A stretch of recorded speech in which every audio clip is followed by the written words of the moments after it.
This program has been made possible by Weatherby Asset Management. The views and opinions expressed are those of the guest. Hi, this is Emily Bouchard of Wealth Legacy Group, and this is Wealth Psychology on Sylvia Global Media. And we are here today with our guest, Michael Palumbos, and we are going to be talking about how to leave a lasting legacy. We're really excited because this show is all about how do we make the most of our wealth, our money, our values, and transferring those to the next generation? How do we deal with the emotional impact of money and wealth in our lives? And how do we make it so that it can be as much of a wonderful tool and useful resource for us as possible, as opposed to possibly doing damage or harming the people we love? And Michael is a real expert in this field. He just got back from London where he spoke at a conference for multifamily offices. Can't wait to hear about that. And Michael is also a father of 7 children and an avid scuba diver. And we have a lot to connect with and talk about in terms of how do you live a really fabulous life and leave a lasting legacy that's in a positive way. So let's launch in. And Michael, I'd like you to start by telling us a little bit about your story and why you're so passionate about your work and what it is you do exactly for family. Hi, Emily. Well, thank you for having me. My story's kind of different than most. I did not grow up in a wealthy family. We were a very, middle-class family. In terms of, when you're talking about the families of wealth, who we talk to an awful lot of times, they grew up in those families. I didn't. Dad was very successful, and today is one of those. We are one of those families, but that's not what it was like growing up. Dad said something to me when I was a teenager that impacted the next probably 10, 15 years of my life. What he said was, Michael, my father did better than his father. I did better than my father. And so, of course, you're going to do better than me. Set up an expectation there, didn't he? Yeah, it was a lot of weight on my shoulders because I wasn't mature enough for whatever reason to sort through what that meant. And what that meant for me was that if I didn't go out and do better than my dad, then I would be the first generation of failures. Oh. And so that's how I interpreted what was said. Yeah, I think a lot of people do. I think that, if you don't do better, then you failed somehow. Yeah, it's a really good point. So I spent the next bunch of years trying to figure out what to do with that. In my head, what I had put together, the story that I was telling myself was, if I did the same thing as my father, I would definitely, no way I could do better than him. I would do the same as him. So I didn't know what to do. We weren't a family that had, business owners, successful business owners in our legacy. So it was, kind of the put your thoughts and ideas together on your own. And so I listened. I sold Amway. I sold vacuum cleaners door to door. I laughed when I was on stage in London. I was wearing a pair of Allen Edmonds shoes that, Allen Edmonds shoes cost about $345. That's what they cost here in the States. I had a car when I was running around doing things, trying to make, the world work in, trying to find success for myself and chasing money. The car cost $300. So what I used to get around 25 years ago cost about the same as the shoes that I was wearing. Oh, it's such a good point, and I like that you're just coming forward and saying that, like, oh my gosh, I have to succeed, and we just, people strive and they try all these different things, and I love that door-to-door Amway. I mean, so many people can relate to what you're saying, and I think that a lot of young people in this day and age don't necessarily have those even aspects to grab for or look at as possibilities. So tell us more about what your journey was like. Sure. Basically, if somebody came to me and said, I have an opportunity and I can prove to you how, we made money or you could make money doing it, I tried it. I think most people, that watch any type of television have seen Storage Wars or a commercial for Storage Wars. Yep. 20 years ago, I was buying lockers and then selling the contents to other people. I was going to U.S. Customs sales and turning around and buying the goods off the dock at the U.S. Customs Service that were confiscated and bringing them back home and selling them at home. And I tell that because I like it. I like people to know that I had to look up to see zero. I didn't start, with any, a silver spoon in my mouth. And yet, at the same time, I was watching my father become very successful. Dad is a, first-generation millionaire. His father before him was not. Now, I want to slow down just a second because a lot of people who tune into our show may find themselves impacted by that phrase of being born with a silver spoon in your mouth. And there's a lot, because this is a wealth psychology show, it's one of my roles is to kind of take care of the listeners as we speak about different things. And great. So the fact that you would say that, it's like there's this presupposition, there's this thinking in the culture that, well, if you're born with a silver spoon in your mouth, then you don't have to work and you don't have to hoof it, and there are a whole other set of challenges and being in that role and the responsibilities that you're not prepared for that can have a huge impact. That there's a great book called Choking on the Silver Spoon, where if you're not told and shown how to make use of that in a way that's really valuable, it can have a really adverse impact on you. So, but I hear what you're saying, which is, wow, I watched my father become successful, self-made, really work hard at what he was doing, and I knew I had to do it on my own, is what I'm hearing. It's like you weren't given, like, here's your cushion or your resources, and now have fun. It was like, no, I really need to prove this and make it on my own, and you weren't presuming that money was going to be yours. So thanks for letting me clarify a little bit. Nope, that's great. No, I appreciate that because I have worked with kids that were second generation or third generation wealth, and that impact it's just a different impact. It's a different story in their head, and it's a story that they need to work through, just like I needed to work through mine. So I appreciate you clarifying that. Yeah. So what happened is eventually I started to realize I wasn't happy, and that I was always chasing. It was never good enough. If I made $50,000 a year, then I wanted to make 100. If I made $100,000 a year, I wanted to make 200. If I made 200, I wanted to make more. And it wasn't about anything. I ended up working for a large company and didn't like hitting the glass ceiling.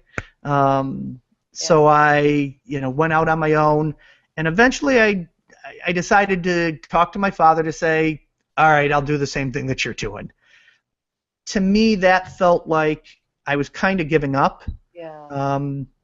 But at the same time, I found out that I kind of liked what what we were doing with the families. So. And what was it that your father was doing? My father was a financial advisor. Oh. So he did. He's been a financial advisor now for going on 40 years, and loves it. Doesn't want to retire. Loves working with the families. So you got a chance to come back and say, okay, you're doing something that works well for you. Can I learn with you? Can I discover how to do this and see if I like it? Like that? Exactly. And the other piece to it was that, hitting the glass ceiling in the corporate world, most of my other businesses never panned out the way that I've, had expected them to. I made a living, but, nothing that took it to the next level. Went to the corporate world, started to work with Xerox, and what I found was that that you had that glass ceiling over the top of you. Dad didn't have that. Dad, it was how hard you worked. The more families that you served, the better you were paid, and that appealed to me. What I also found is that when I was serving the families, it felt really good. It wasn't just the excitement of a sale, it was the enthusiasm of service and really helping the families out. So it was a nice combination of your values and your skill set.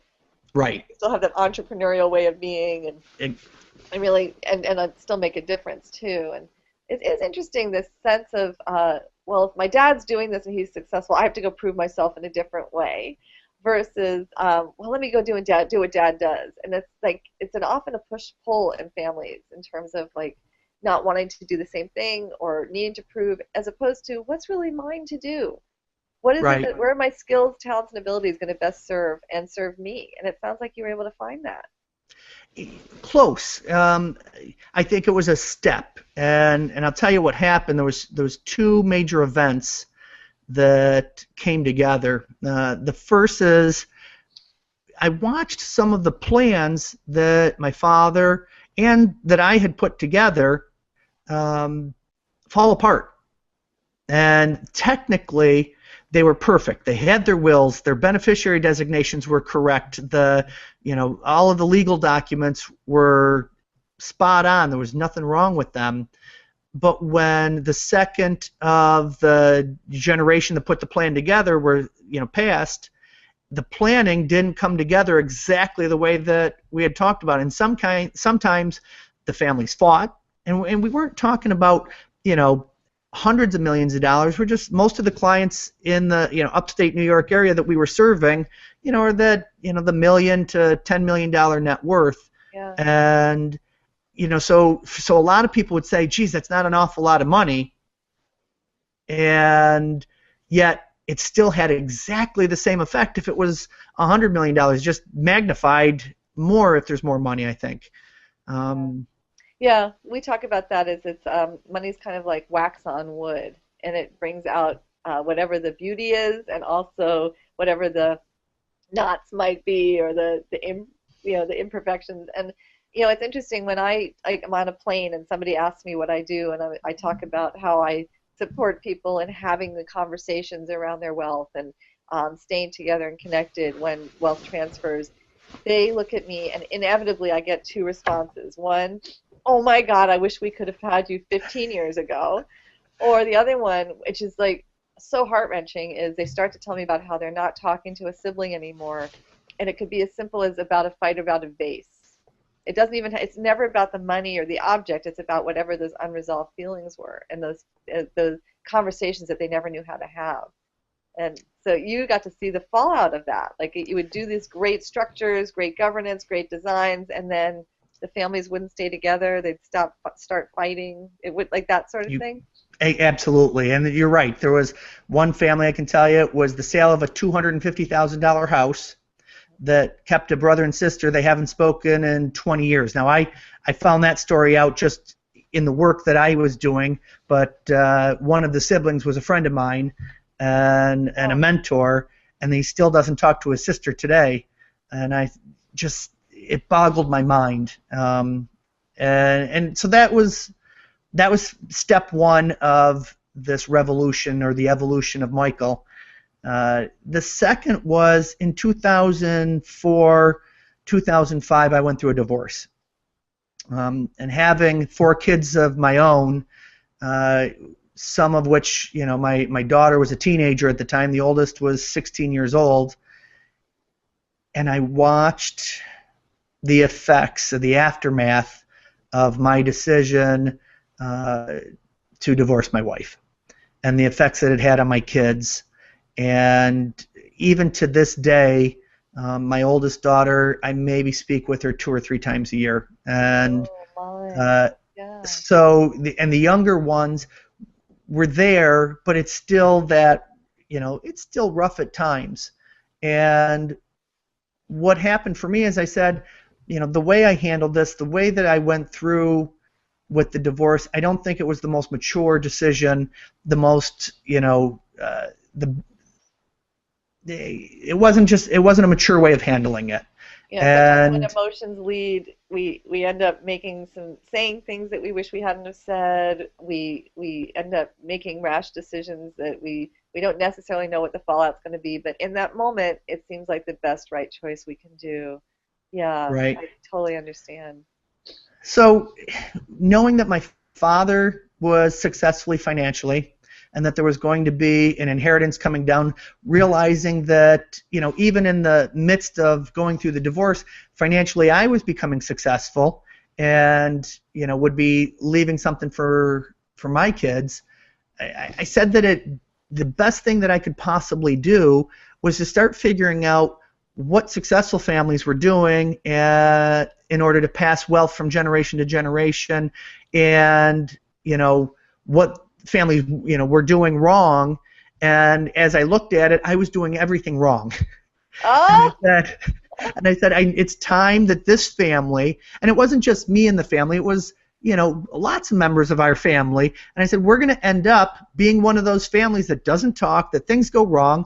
And I said, we love each other too much for that to happen, so I just wanted to start doing the research into what to do differently. Wow, well, this is a great place to take a little station identification.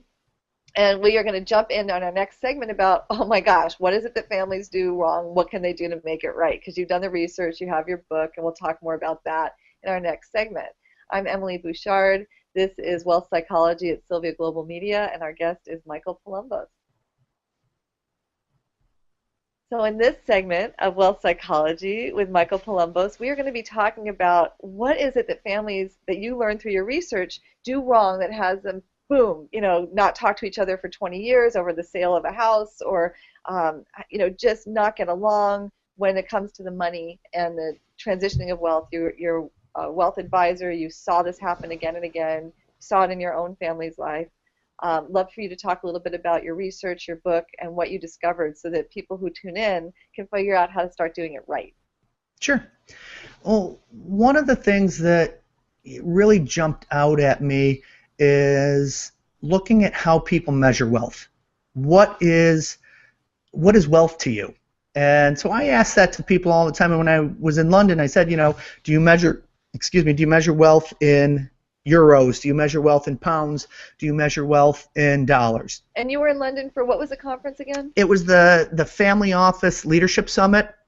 So it was a gathering of a bunch of different family offices looking to exchange information. They had, economists from the Bank of England and people from some very, wealthy families that were just looking for some ideas, mostly on the investment area. So for me to come in there and talk about, these kinds of things, I think was a little jolt to the system for a lot of people. But it was well received. It's so relevant and so needed. I love that they had you come and speak on it, because all that other stuff isn't going to do much good if you don't have the knowledge about how to transfer it successfully. Yeah, and that was the big thing that I got out of it afterwards. So I thought I was going out on a limb after listening to all the other speakers. I was closer to the end, and everybody was spot on with their, here's my figures, my numbers, and here's what we're doing, and then here comes Mike, and the audience was a little, but we had fun, and I had fun with them, and I think they enjoyed it. But one of the things that, when we talk about is how do you measure wealth, are you measuring wealth in physical things? Are you measuring wealth in your financial assets? Or are you measuring wealth based on other things? And I'll give you an example. Happiness. How many people measure their wealth based on happiness? And I use that one because there's a doctor out there, Dr. Robert Holden. He actually runs a happiness center in London. He's been on Oprah and the Today Show, and you name it. He's written numbers of books and done tons of research on happiness. And he runs a course on happiness. And in his course, he has asked hundreds of different people this one question, and that's, if you could bestow one wish upon your children or your grandchildren, what would you wish for them? And the answer resoundingly is, I want them to be happy. Yeah. And Exactly. even matter if it's given a choice between wealth or happiness, 100% of respondents have said, I want them to be happy. If it's a choice between academic success or fame, 95% said happiness. Yep. A choice between happiness and success in general, 90% still said happiness. And if that's what we want for the next generation, if that's what we want for our grandchildren, our children, our great-grandchildren, what's the best way to ensure that they'll listen to you, one, and two, that they'll be happy? How can we teach them to be happy? And so what I, talk about is we spend thousands of dollars, hundreds of thousands of dollars preparing our wealth for our heirs. Oh, and to mitigate taxes. And absolutely. Yeah, it's all about how, and no problem there. If you want to keep it as much as you want, that's fine. But if that's only the thing you're focusing on, is that really about happiness? And what happens when somebody in your family finds out that they're being treated as a tax deduction as opposed to somebody that you care about and you want to be happy? It gets confusing. The messages get really mixed up. That's absolutely a great point. And so I just talked about preparing the heirs for the wealth, and the best way that we could prepare anybody is, if we want them to be happy, is we need to teach them how to be happy. So why do you do that? Well, I think the biggest thing is that we work within our passion. I think if we're doing something that's somebody else's dream, then you're never going to be happy. Now that doesn't mean, I'll give you, working with my father, I love what I'm doing. I found that working on this piece of the puzzle, I still like working on the financial planning. I still like putting a plan together and seeing a plan come to, fruition. But I also like to bring in the fact that there's a whole other side of planning. There's the legacy part and living our legacy and creating happiness. So passion is probably the biggest thing. And the other piece that I would say is everybody has an Uncle Ernie in their family. Uncle Ernie is the guy that every time you say up, he says down. If you say black, he says white. Some people, it's a parent. It's a little bit closer, or I like how you're making it a little bit distant, like an uncle. But boy, I know a lot of people where they start coming forward with what's in their heart and what they want to do, and they know that the moment that they do, their parent is going to completely naysay it and tell them all the reasons why it's not a good idea, and really kind of squash it. And so people tend to not reveal it or don't feel like they have permission to be able to go there. Mm-hmm. And then the opposite is, you've got your mother's sister who was the crazy aunt who took you out on the swing set and turned the swing set into a pirate ship with you. She just, every idea that you possibly had, she just said, you're the greatest. Oh, that's so clever. How did you think of that? And you just feel so good about yourself when you're with her. Yeah. And so I said, this is the question is, you need to ask yourself, are you happy? If you took away all your money, if you took away all your assets, if you took away all of the things, could you still be happy?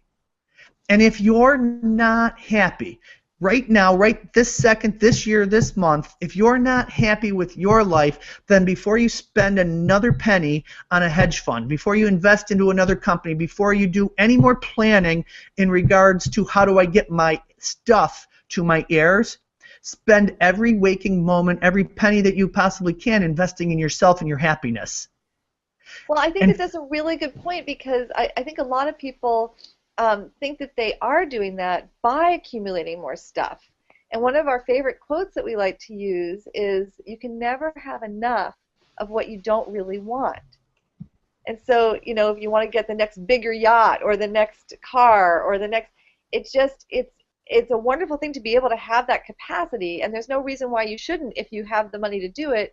It's just a question of, don't think that that object or that possession is going to be fulfilling and sustaining in terms of the happiness you feel. It's a vicious cycle in terms of what you said, that it's never enough and there's always something more, and if you compare to others, you're doomed.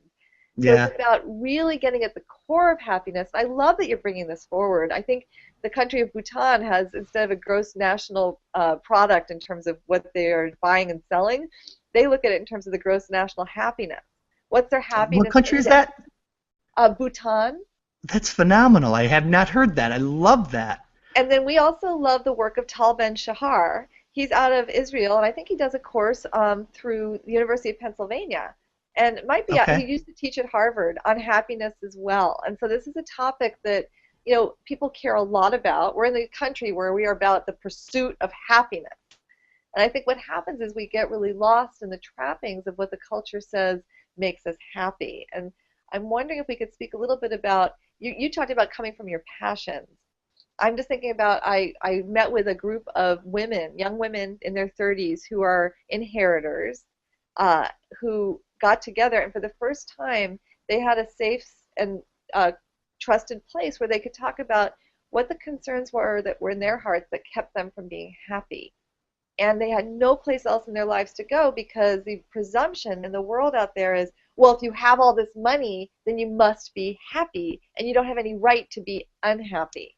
And that's a trap that can really, suck people down and make for a really miserable life. And so I think that's one of our passions, is what can we do to support people in leading truly rich lives from that inner sense of well-being and happiness. So I'm delighted you're bringing this forward, and let's hear more about that. What have you discovered?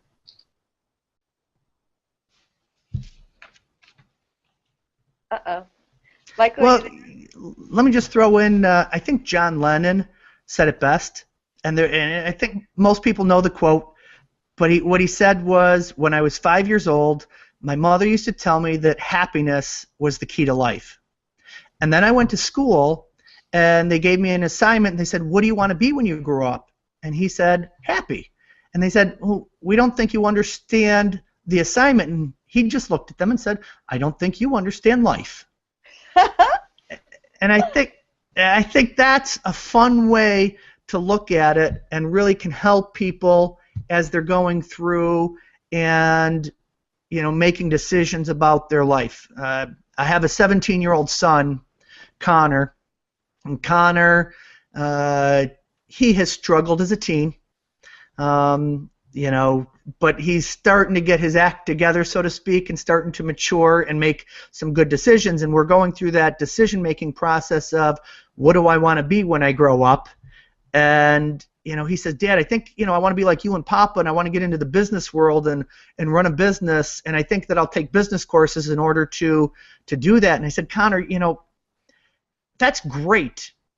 But I would really push you to look at your life and all the things that you've done through school, and pick the one thing where you sat there and said, oh, I just love doing this. And he said, well, the thing that I love the most, Dad, I don't think I can make any money doing it. I don't think I could support a family. I said, well, what do you love? He said, history.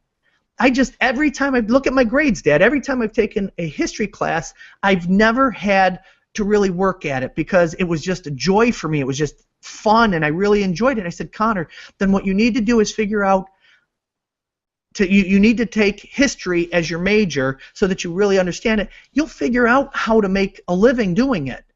It's just we don't need to worry about how to make the living yet. You just need to start collecting the knowledge.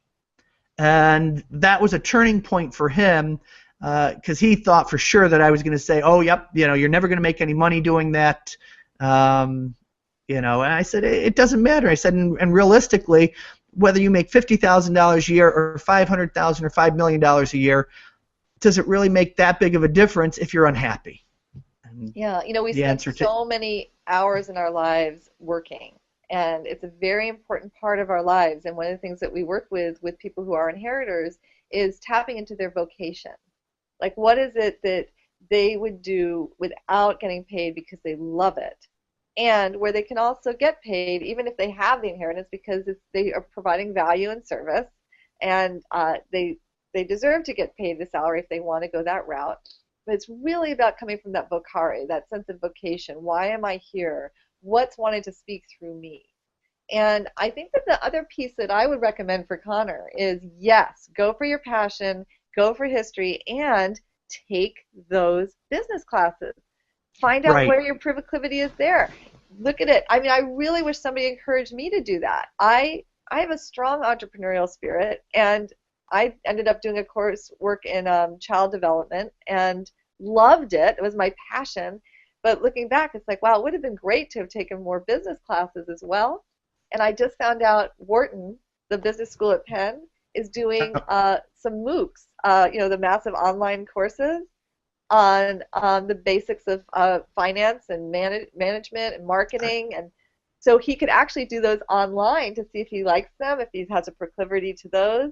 So that's where I love engaging that spirit of yes and. Yes, Right. there's How ways do I to learn how to tap merge into these that things? money. Yeah. Understand the language of money. Understand the language of business. And then go for your passion and see how to combine the two. Yeah, exactly. So that's the big thing when it comes to um, talking about passion for me. It was interesting when I finished the talk in London. I had a gentleman that was probably 10 years older than I was. He's taking a 1-year sabbatical from what he was doing, and said to me, when you talk about your passion, how long do you have to give it before you go and do something else? And my answer was, this is on the sidewalk outside of the hotel after the talk. So yeah, I think that, off my cuff, I said the minimum is 2 years. So you have to give it your all for at least 2 years. But if it's something that you're truly passionate about and you're not going to be happy, it's the air that you breathe kind of passion, then you need to do it the rest of your life. It's so And I think, true. That's so true. It's funny. I was moving, I don't know, a number of years ago. I was moving back to Texas, and I sent my dad my resume. I said, do you know of anybody that I might be able to put this in front of? And he looked at me and he said, I would never hire you. You've only worked at every place here for 2 years or less. And I was like, that's so interesting because I'd never worked for you. This is so curious. He ran a department in a hospital. And I realized I was living that. I committed fully to whatever I was doing for, I would stay in it for 2 years max if didn't resonate for me. Sometimes it was less if it was like, wow, this is not a fit. And then when I really got clear on what I'm here to do and my work I'm doing, I've been doing it. I launched my company in 2003, and I've been doing nothing else since. It's just been coaching families on communication and how to have the most unified, successful relationships that they can. And once I got that, boom, I'll never stop. It's like, how else can I dramatically improve those relationships? Like, that's what I'm right. about. So that's really great. I feel so affirmed. It's nice because when I look at what I'm doing now, the journey's been over the last 5 years for me when I really started to make those switches, and the experiences that I had with my family and the families that I served. And there was several times, even since I've known you, where I sat there and doubted it, and I said, I can't. I'm not doing this any longer. Oh, I need to just focus on the thing that makes money. Because I do have a family and 7 kids, and I've made some obligation. I have obligation to college for the kids, sure. and the base, the good stuff. And it's not always easy when you try to run your passion when you find it in the middle of your life. Yeah, and it is so interesting about the both and when the money archetypes that we work with people on, we look at how is it. There's oftentimes this disconnect. Like, if I do what I'm passionate about and what I care about, by definition, I shouldn't be paid for it. And it's really important to bring those two together, where you can have, your creator artist and your magician archetypes come forward to have this incredible work that you love, and your warrior can come in and say, yeah, and I can generate a great income with it. And Right. for those that are just tuning in, Michael Palumbos and I, Emily Bouchard from Wealth Legacy Group, met a number of years ago at the Purposeful Planning's Rendezvous in Denver, where we are really committed to supporting people in having and leading rich lives and being successful in all aspects of their estate planning and their financial planning. In our next segment on wealth psychology, we're going to be speaking about Michael's approach to ethical estate planning. And I think he has a 4-part approach we might be looking at. So stay tuned. So welcome to Wealth Psychology. My name is Emily Bouchard from Wealth Legacy Group. And our guest today is Michael Palumbos. And we are talking about leaving a lasting positive legacy. And right now in this segment, we're going to be talking about ethical estate planning. And hopefully Michael will tell us a little bit about his 4-part process that he's discovered that really works. Great. Thanks, Emily. For me, I think the best thing I can tell you is just to do it. And people say, what is ethical succession planning? What is ethical? What is an ethical will? And, for me, I think there's several definitions out there. Different people look at it differently. For me, it's just, here's what I believe, and here's the pieces that I think can help you. And so when I was in London talking to the families there, I said the best way that I could put this together was just to share my own story and my own pieces. And we talked about my story earlier, and I think that that's important for anybody. If you're creating an ethical will, if you're sharing it with your children or your grandchildren, or hopefully your great-great-great-grandchildren are reading it someday, knowing the story and knowing the context of how you developed your values and your system, I think, is really important. So I would start with my story and start with where I came from, so that they understand why it's so important to move forward. One of the second piece. Go ahead. When people tell their stories about where I came from, how I got to the place where I am, it's a really valuable thing to also add in, what were the lessons I learned along the way?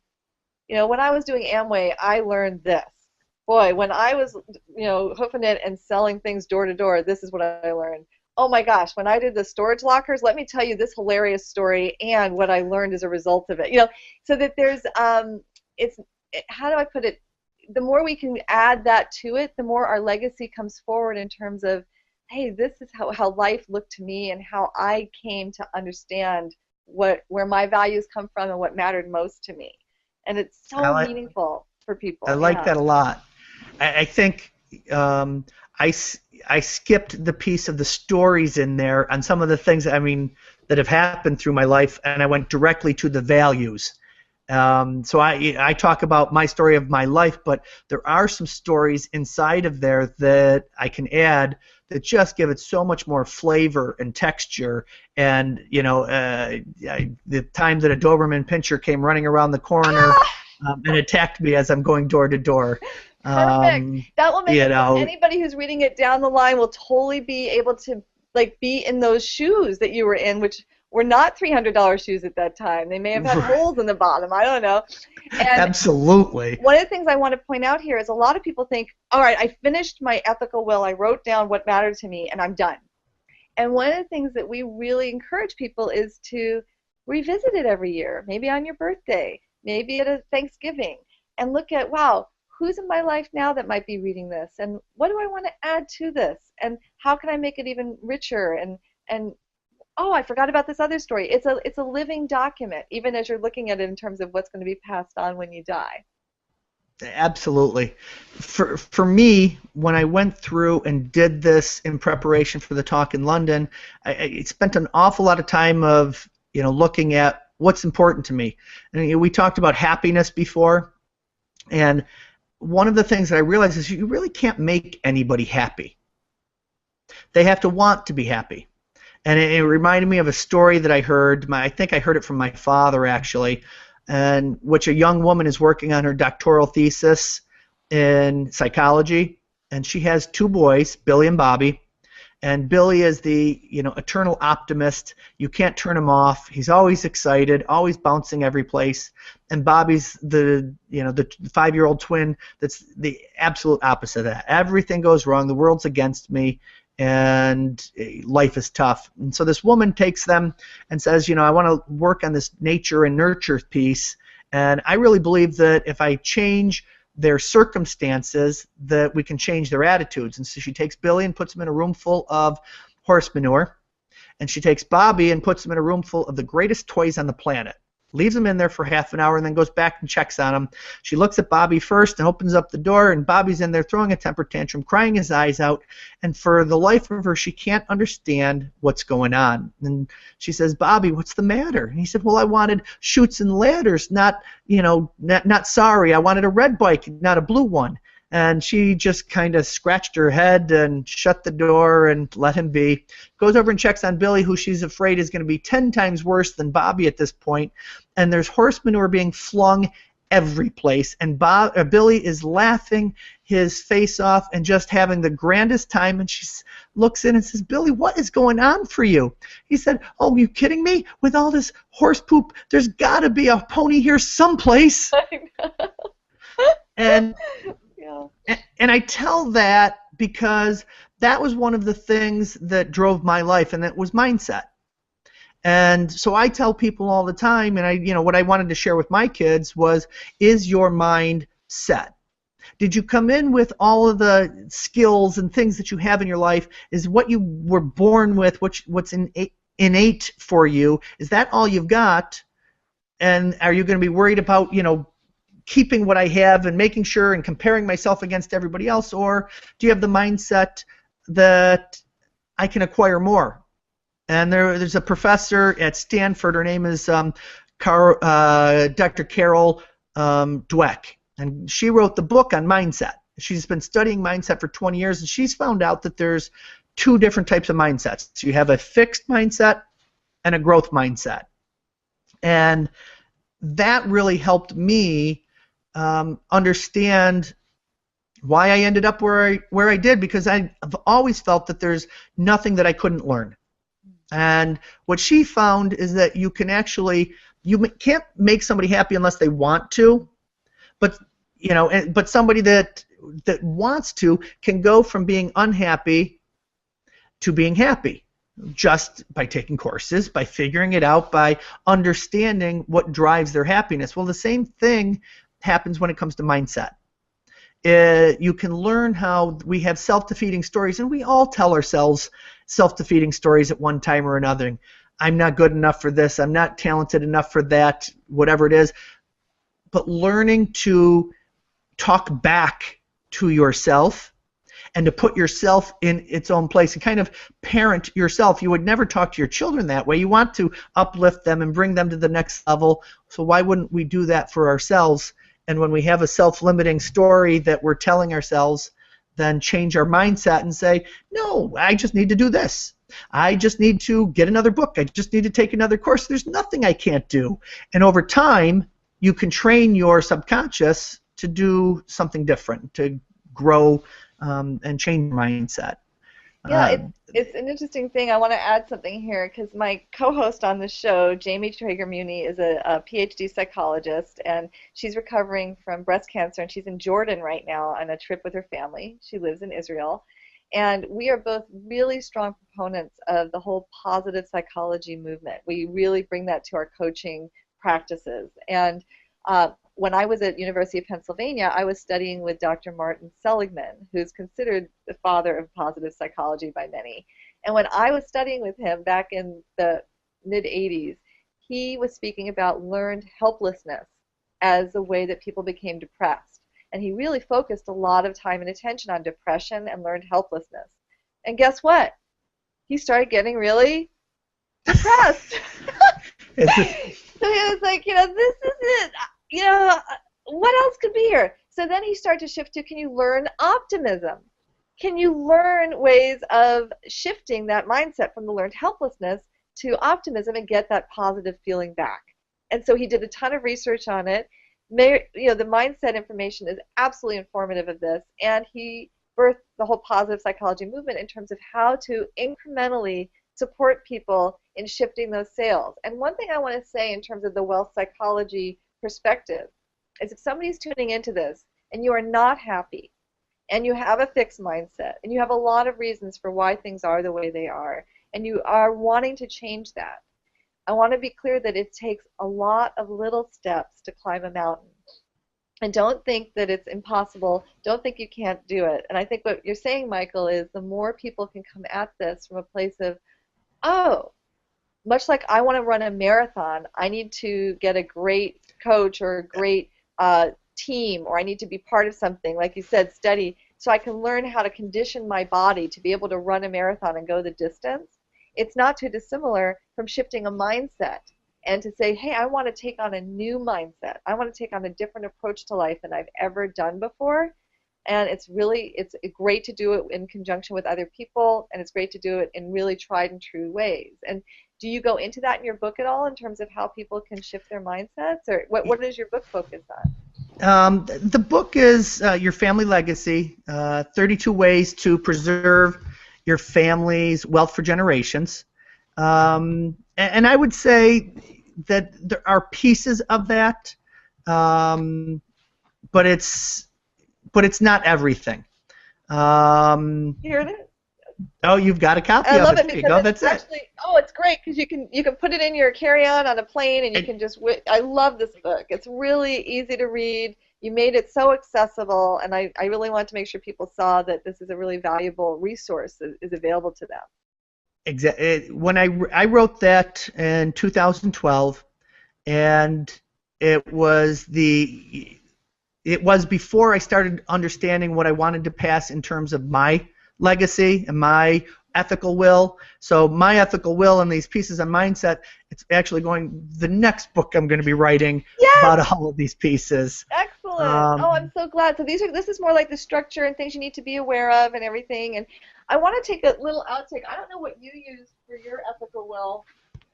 And I know your book's going to be awesome, but Susan Turnbull wrote this book, The Wealth of Your Life, and this gives you step-by-step strategies. It's a workbook where you can create your beginnings of your ethical will, and it's all about how to transfer your values as well as your valuables, right? That's what you're talking about. How do you transfer your values? Is that Perfect. That's exactly it. And she does a great job at pulling those pieces out.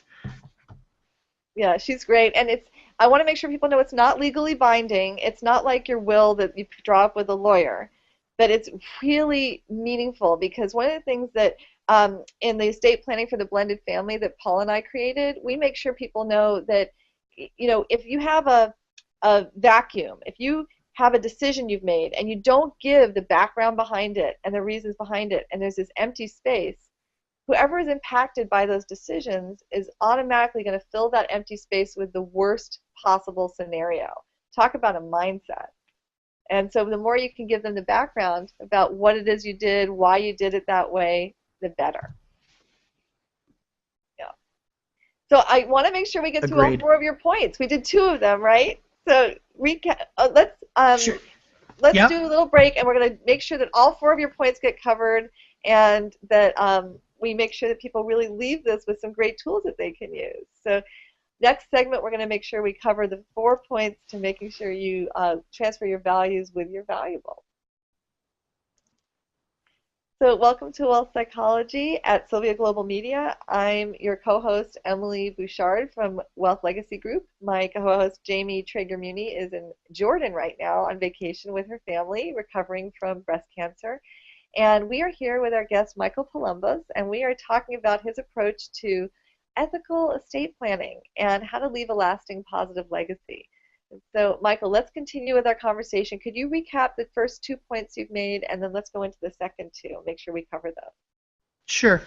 Um, I would say that this is how I built my ethical will and my ethical succession plan.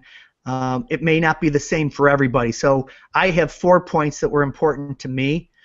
Somebody else may have 5 or 6 points, but for me, what I found was, digging into passion, digging into happiness, making sure that we were living our life fully for us, making sure that we had a mindset. For me, it was my mindset that got me through all of the times that I had what I would call learning experiences. Some people call them failures. And it was that mindset that said I could learn just about anything as long as I choose to have that growth mindset and add to it. What I passed to my kids were 2 other points, and the other 2 points is, one is wisdom before wealth. Yeah. And the wisdom before wealth is just real simple. If you were worth $100 million and it was passed to you from your great-grandfather, and the market for whatever business, the rug got pulled out from underneath you, and now all of a sudden there's $100,000 left. It just, the worst possible scenario happened and the money's gone. If your great-grandfather had passed on the knowledge of how he built, or how he and your great-grandmother built that wealth, you could redo it. If they, without it though, you have no idea, you're starting from scratch. And I think you talked about Jamie being in Israel, or Jordan rather, and King Solomon. It makes me think of the King Solomon story, where King Solomon says, or God says to King Solomon, ask me for anything and I'll grant it to you. And King Solomon thinks about it for a second and says, hey God, you've already taken care of my father, King David. You've really taken care of the promise that you had to him. I really don't, there's not much that I need, but there's all these people here to lead. And so what I would ask from you is, if you could bestow some wisdom and knowledge upon me, that would be really good, so that I could serve these people even better. God says to King Solomon, well, you know what? Because you didn't ask me to spite your enemies, because you didn't ask me for long life, and you didn't ask me for wealth and riches, and you asked me for wisdom and knowledge to help my people, then I'm going to bestow upon you both great wisdom and knowledge and wealth, and you will be one of the wealthiest people of all times. And regardless of where you stand theologically or spiritually, I think the story is very powerful, is that wealth really comes from the knowledge and the wisdom that we have put together to be able to live our life. And so for me, I think it's so important that the generations that came before us take the time to write down these ethical wills, to talk about their stories, to put the pieces together, because what they're really doing is they're passing knowledge on for generations. Yes, yeah, and long after you've lived. I mean, I think that's one thing, is we have a tremendous fear of growing old and dying, and we have this fear of doing our estate plans for a lot of different reasons. And what people miss is the extraordinary value that can be transferred with this. And if they take it on and really make it like, wow, this is an opportunity to share so much of what I care about, not just with the people that are alive right now, but with people that I'm connected to genetically that I'm never going to meet. And right. What an extraordinary thing I can do for myself and for them. Yeah. The last piece that I passed to my kids, and this was phenomenal for me to go through this exercise to say, what are my values? What are the things that I think the knowledge that I can pass to them to help them? I learned, I've lived this, and it's always, action beats ideas. We can have, we all know somebody that said, oh, that thingamajig, I thought about that 4 years ago. But they never did anything about it. So you can have all the greatest ideas on the planet, but unless you take action on them, it doesn't mean anything. And I heard it's very fitting for the families that we serve. James Malinchak, he was on ABC's Secret Millionaire, and he said his formula was mindset, skill set, and get off your assets. And I just thought that was so funny, and it's not the way I would say it, but it gets you a little chuckle out of it. Excuse me, yeah, go ahead. Taking the actions that are informed. And it's interesting when I go back to that concept of the little Billy with the pile of manure. I think one of the things that inheritors and people that have this cushion behind them that aren't given a skill set and then are expected to be smart about what they do with it, what we would call more of a fool archetype can come forward and can be in this like, well, this guy said this is a great idea and we should go for it. And doing your vetting, doing your background, paying attention to what really, do you see any hoof prints in here? Let's take a look around. Are you hearing any sounds from a horse? Like, how do you make sure that there really is one before you take a ton of time and energy and talent towards something that may not actually be real? And Right. There's such a fear of being taken advantage of that people tend to not want to take any risks or not take any actions, or they take action without doing the due diligence. And so, again, we support people in fostering great relationships with trusted advisors and bringing forward their warrior archetype to question, to be curious, to see how their advisor responds when they ask a question. You know, do they get their back up, or do they explain it in a way that makes logical sense, or do they explain it in such a complex, complicated way that nobody can understand it? Because if you can't understand it, it's probably not a good thing to focus on, right? So that's what Agreed. we really want to focus on, is how to have the sense of ability to take risk, ability to take action, but have it grounded in that skill set and that knowledge. You put those together and you have a winning combination for sure. I couldn't say it better. And that's, so now I take those 4 pieces, and what I tell people, this is not a motivational session. These are my beliefs. These are my values. This was my ethical will, and I will be adding stories to it and putting, all of the pieces together with it. But the most important thing that somebody else can do is utilize what I've just talked about and say, what's important to me? And that's what I think it comes from, this interview and this time that we've spent together. It wasn't so much to tell you exactly what to do next and where to go, but to say, all right, if Michael can do this, then I know I can do it. And so I would say, the best thing you can do is to start today, write it down, and some of you might want to videotape it or audio, record it. If that's easier for you, then start there and do whatever it takes just to begin. And then to go back and do what Emily was talking about earlier, where she said, maybe on your birthday every year, or maybe at New Year's, you go through and just start adding to it. But most importantly, I think that it becomes very important that you start sharing those things with the people you love today. I think that giving them, if you're, if you are Christian and believe in Christmas, great. If you're, Jewish and you want to, do it during Hanukkah. If there's another, do it during somebody's birthday is a great time. Do it during Thanksgiving. Find a time that works for you to bestow this written gift, this knowledge, this information.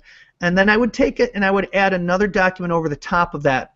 And that's the document that is the letter to the person who you're giving all this information to, that tells them how you feel about them. What do you love about them? What makes them so special to you that you wanted to take the time to bestow this information and share it with them? And you can do that today. And I think, we've done it with our children when they've gone on retreats, and we call it a Palenka letter. And it's that letter that just tells them all the great things that we feel about them and the opportunities and what we feel that their life is going to be. Not to put pressure on them like I did for myself, but just to build them up.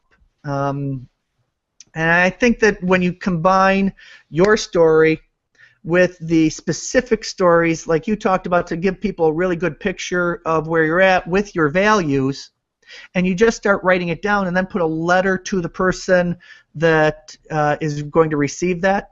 And if you were to add to it every year, that's okay. If you saw something else, you can add to it every year. But now, rather than waiting until you pass, you can have conversations, and you can actually, if somebody says, hey, Grandpa, you really figured out and struggled with happiness. I'm struggling with that right now. Can you help me with that? Because I so respect what you're doing. You can't do that from the grave. And that letter isn't going to teach them all of the pieces. It's just going to give them some of the pieces. And so this just might open up, I think of it more as an ethical dialogue that is begun by doing this. Yeah, and the thing I would add in terms of when you write a letter to somebody you love, acknowledging them and letting them know what you see, the more you can give concrete examples and what you see, the more that they really allow it to land. So if you write a letter and you just say, I love you and I'm so proud of you, sometimes if their negative mindset is louder than that, they'll put in, yeah, but, or yeah, but you don't. But if you say, when you finished that county track meet and, you gave it your all, I was really proud of you and how, you just held your head high even when you didn't make first place. Or, when you when you were hoofing it and you were doing Amway and then you were going door to door and you just never gave up and you were so creative with all these different endeavors, I was so impressed by your go-getter attitude, and it made such an impression on me that you were willing to do whatever it takes to be successful. You know, that kind of taking what you witnessed and then saying it causes somebody to feel like, wow, they noticed, I matter, what I did made a difference. It tends to really support that landing for somebody so they can receive it. I love that. It helps you to put that specificity on it, that somebody can really then know that you really paid attention. Yeah. I think that's a great point. Thanks. Yeah. Yeah, well, thank you so much for being here. We definitely want you to come back. I want to hear more about what you're creating in terms of a whole collaborative way of doing a family office, and how you see, professionals working even more effectively with their clients to give them these happy lives that you're pointing to, and we're definitely committed to that as well. So it's a delight to get to talk to you about this.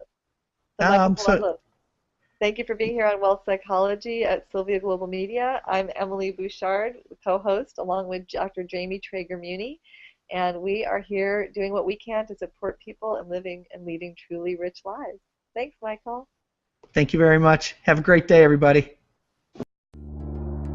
Weatherby Asset Management is dedicated to providing exceptional wealth management services by forming partnerships built on trust, understanding, and thoughtful advice. For more than 20 years, they've been offering objective perspective, personalized planning, and sophisticated investment management to individual investors and families, as well as pension plans, foundations, and endowments.